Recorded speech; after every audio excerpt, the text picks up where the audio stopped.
नमस्कार दोस्तों, ये देखिए मैंने यहाँ पर बुद्ध भगवान की मूर्ति रखी हुई है। और यहाँ पर थोड़ा सा मेरा एक ड्राइंग रूम का एक कोना है जिसे मैंने थोड़ा सा डेकोरेट करके रखा हुआ है। यहाँ लाफिंग बुद्धा और इसके नीचे ये मैंने DIY बनाए थे खुद से, वो है। और ये देखिए साइड में एक छोटा सा हाथी आपको दिख रहा होगा, ये छोटा सा है ना, ये बारहसिंगा के सींग से बना हुआ है। और मेरी ये पापा की निशानी है और बहुत पहले की, मतलब मैं समझती हूँ 60 साल पहले की ये है निशानी मेरे पापा की, जिसे मैंने आज तक संभाल के रखा हुआ है। हम लोग के जन्म से बहुत पहले का ये है। पापा उस वक्त कटक में रहते थे तो वहाँ से वो ये लेकर आए थे और मैंने आज तक उनकी निशानी को इतने अच्छे से संभाल के रखा है। तो चलिए चलते हैं, जिस टॉपिक के लिए हम बात करने आए थे उस टॉपिक पर बात करते हैं। दोस्तों, माचिस का काम क्या है? और ये तो सभी जानते हैं, इसका काम किसी भी चीज़ को जलाना होता है। दूसरी बात, माचिस की कीमत बहुत कम होती है और बरसों से इसकी कीमत में बहुत बड़ा इजाफा नहीं हुआ है। जानते हैं क्यों? क्योंकि इसे आज तक किसी बड़े ब्रांड में चुना ही नहीं है अपना लेबल लगाने के लिए। अगर अभी बड़े ब्रांड जो होते हैं, वो जैसे जो होम प्रोडक्ट वगैरह बनाते हैं और सेल करते हैं, अगर वो इन माचिस को भी बनाना शुरू कर दें तो निस्संदेह उनकी कीमत में भी इजाफा होगा और उसकी क्वालिटी में भी बहुत ही ज़्यादा सुधार हो जाएगा।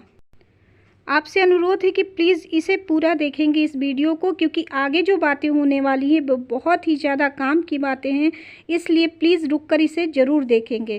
तो चलिए जानते हैं कि सस्ते से माचिस का महत्व क्या है। इस माचिस से कितने घर का चूल्हा जलता है और खाना बनाने के लिए जिससे कि जीवन चलता है। याद रहे कि गैस का चूल्हा आप लाइटर से जला सकते हैं, पर लकड़ी जलाने के लिए माचिस की ही ज़रूरत होती है। इसी तरह से पूजा करने के लिए हम माचिस का ही प्रयोग करते हैं, ना कि लाइटर का प्रयोग करते हैं। या अगर हम किसी का घर जलाते हैं तो यही माचिस की तीलियां करोड़ों की संपत्ति को भी जला डालती है। मतलब कहने का ये है कि इसे हम जैसा यूज़ करेंगे इसका महत्व वैसा ही होगा। तो अब देखते हैं हम लोग इन बातों से हमारे जीवन का जो सार छुपा है, इन बातों में इस माचिस को लेकर वो हम लोग देखते हैं कि आगे क्या है और कैसे परमात्मा ने इस माचिस से भी सीख लेने के लिए हमें बताया है। परमात्मा माचिस का एक बड़ा पैकेट तैयार करता है।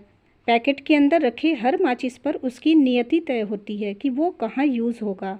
जैसे किसी माचिस को हम रसोई घर में यूज़ करते हैं, किसी माचिस को पूजा घर में धूप जलाने के लिए यूज़ करते हैं, कुछ असामाजिक तत्व उपद्रव फैलाने के लिए उसी माचिस का यूज़ करके आग भी लगा देते हैं और करोड़ों का नुकसान भी करा देते हैं।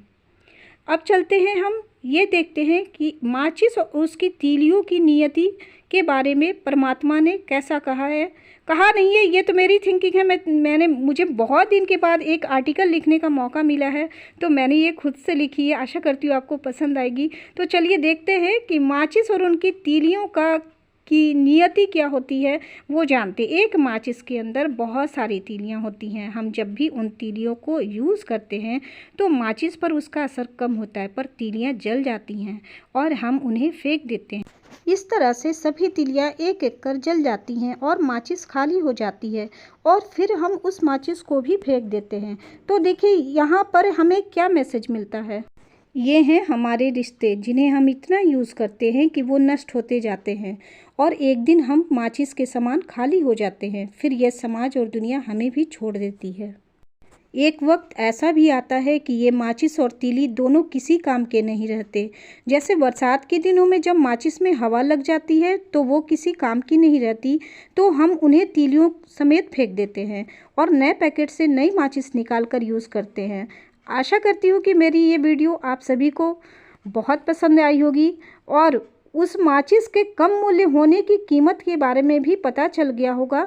मतलब यह है कि सस्ती सी माचिस का उपयोग अच्छे चीज़ के लिए करके उसका महत्व हम खुद ही बढ़ा सकते हैं।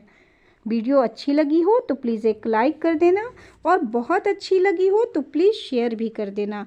फिर मिलूँगी नई वीडियो के साथ में, तब तक के लिए बाय बाय।